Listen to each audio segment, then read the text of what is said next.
CEO of BRANDiD. Now, I grew up on the shop floors of London's busiest fashion district. I built my last men's retail chain to over $3 million in annual revenue. So trust me, I know how much men hate shopping for clothes. Now, I'm not talking about the fashionistas. I'm talking about the majority of men.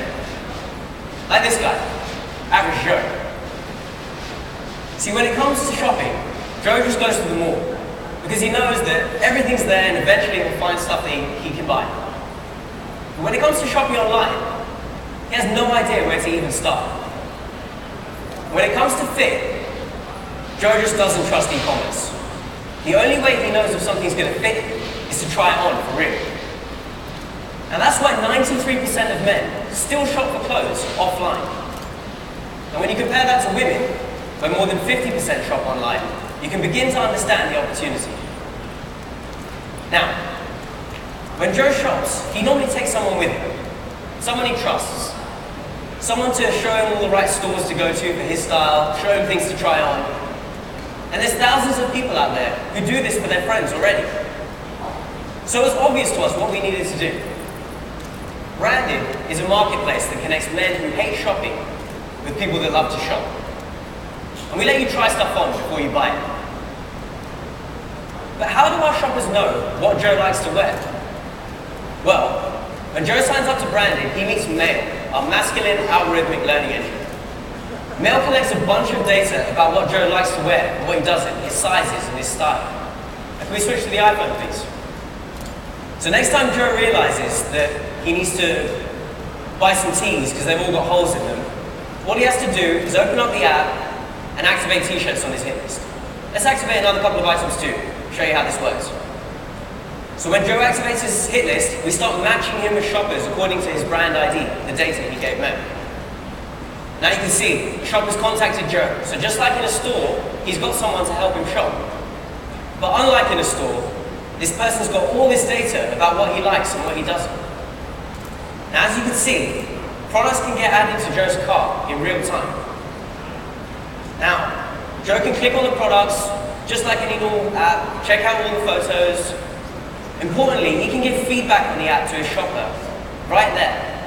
So his shopper can use this data to give him better recommendations in real time. Now, importantly, our shoppers are amazing at finding cool gear. They don't just find stuff that's on page 1 of Google. They find stuff from any e-commerce site in the world. And they find stuff from boutiques and brands that Joe never would have found himself. So what you're seeing here is a conversation that's occurring between Joe and his shopper around products. And all this data is being stored against his profile, so any shopper in the future from the community can help shop for him. See, this is the magical part. Because shopping for clothes isn't an exact science. It's personal. It requires a human touch. Now, when Joe finds something he does like, we encourage him to try it on in a couple of sizes. Because remember, shopping for fit is probably one of the biggest reasons why men don't shop online. The way we solve fit for Joe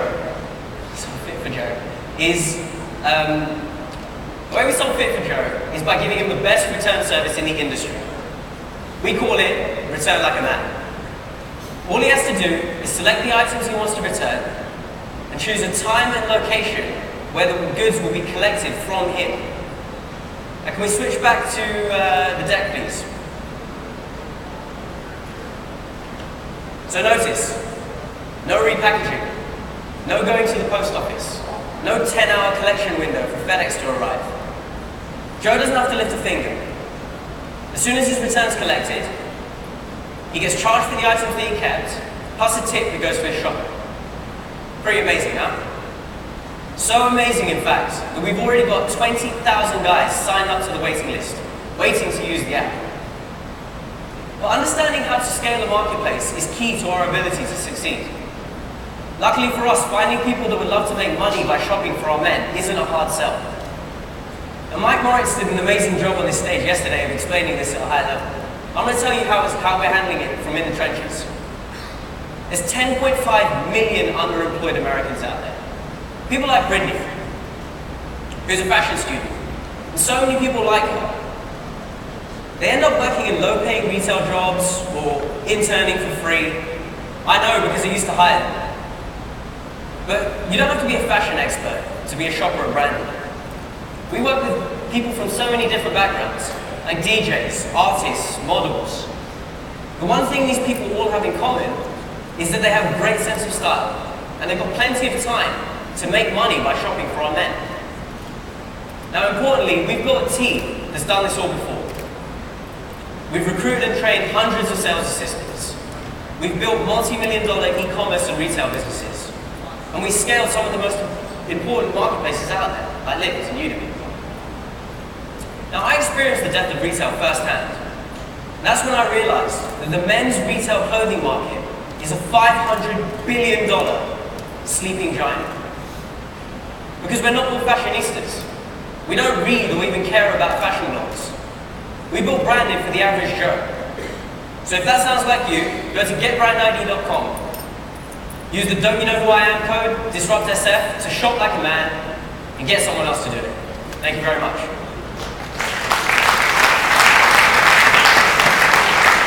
Very good. Judges, what do you guys think? So actually, I want to challenge a little bit your value proposition.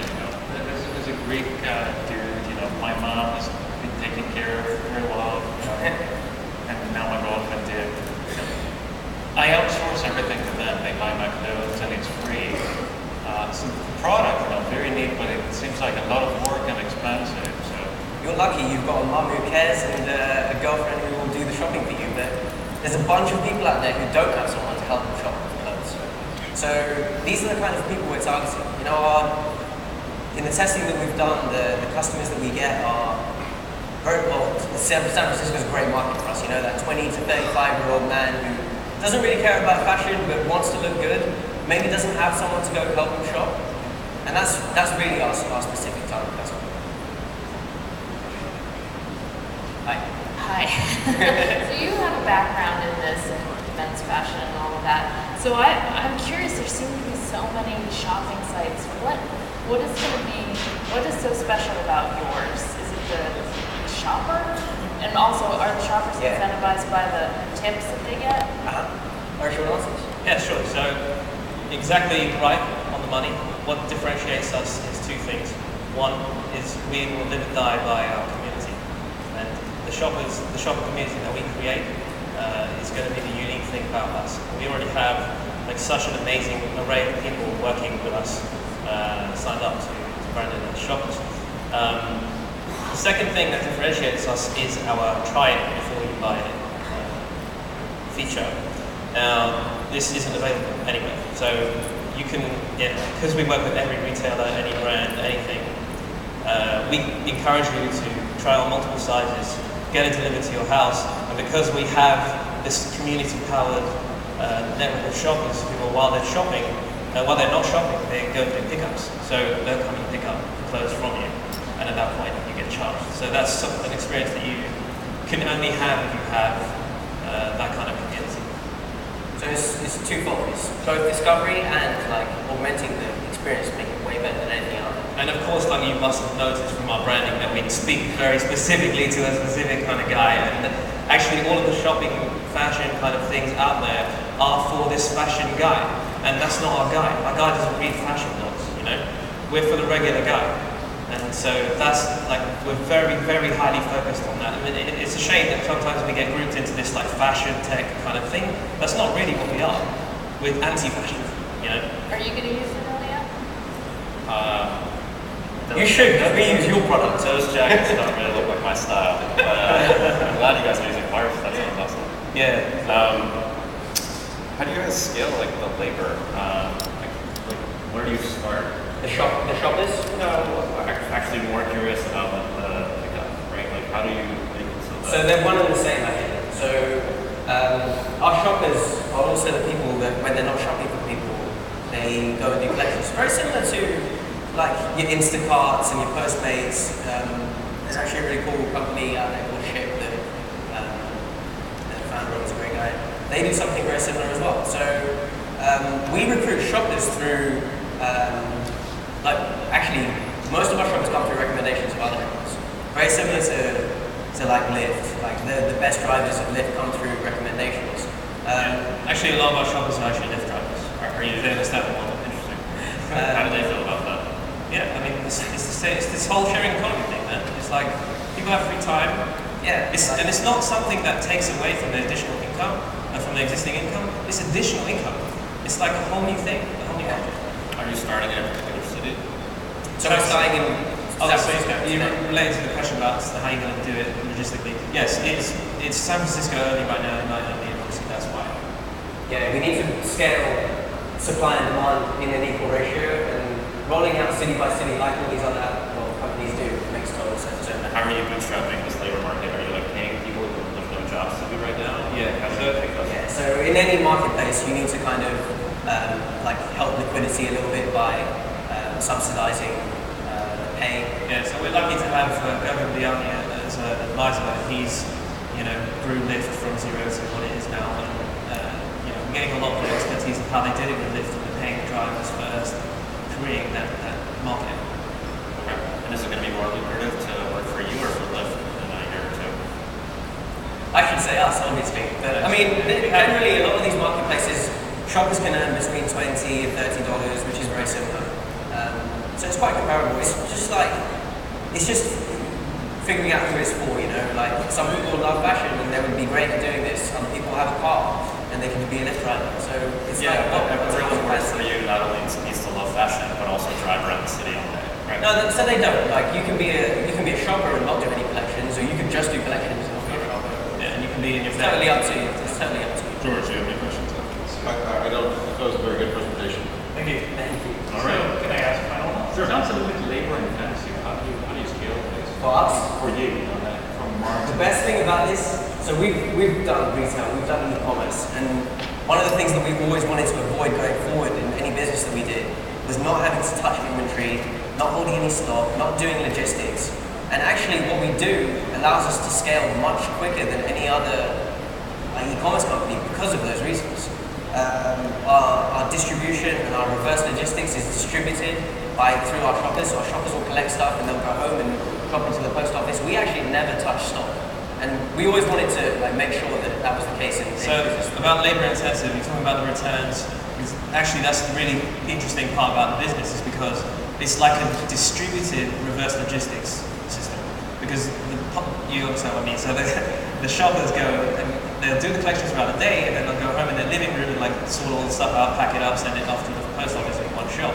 It's like a logistics center, but it's distributed. We're out of time. Great job, you guys. That was BRANDiD.